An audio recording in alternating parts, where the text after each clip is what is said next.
పూర్వకాలంలో పూర్వీకులందరూ భూమి అష్టదిగ్గజాల మీద అంటే 8 స్తంభాల మీద నిలిచి ఉందని చెప్పుకునేవారు, నమ్మేవారు. ఆ మాటలను ఆధారం చేసుకుని శ్రీకృష్ణదేవరాయలనే రాజ్యాధిపతి తన ఆస్థాన కవులకు అష్టదిగ్గజాలనే బిరుదును కూడా ఇచ్చాడు. అంత మాత్రమే కాకుండా గ్రీకుల ఫిలాసఫీ, గ్రీకుల ఎడ్యుకేషన్ అనేది ప్రాచీన ప్రపంచంలో అత్యధికంగా గౌరవించబడేది.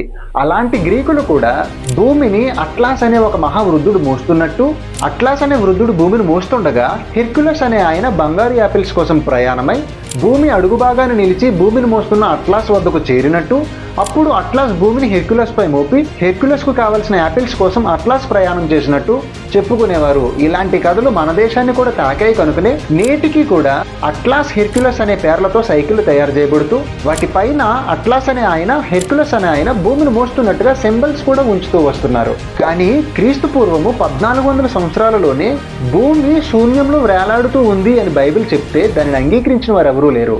అయితే స్పేస్ క్రాఫ్ట్లు, శాటిలైట్ల యొక్క ఇన్వెన్షన్ జరిగిన తరువాత వాటి నుండి తేబడ్డ ఫోటోల ద్వారా భూమిని ఏ జంతువు గాని, ఏ నరుడు గాని మోయటం లేదని, అది శూన్యంలో వేలాడదీయబడిందని, అంటే క్రీస్తు పూర్వము 1400 సంవత్సరాలలో బైబిల్ చెప్పిన విషయాలు కేవలం సత్యమని స్థాపించి బైబిల్ను గౌరవించింది సైన్స్.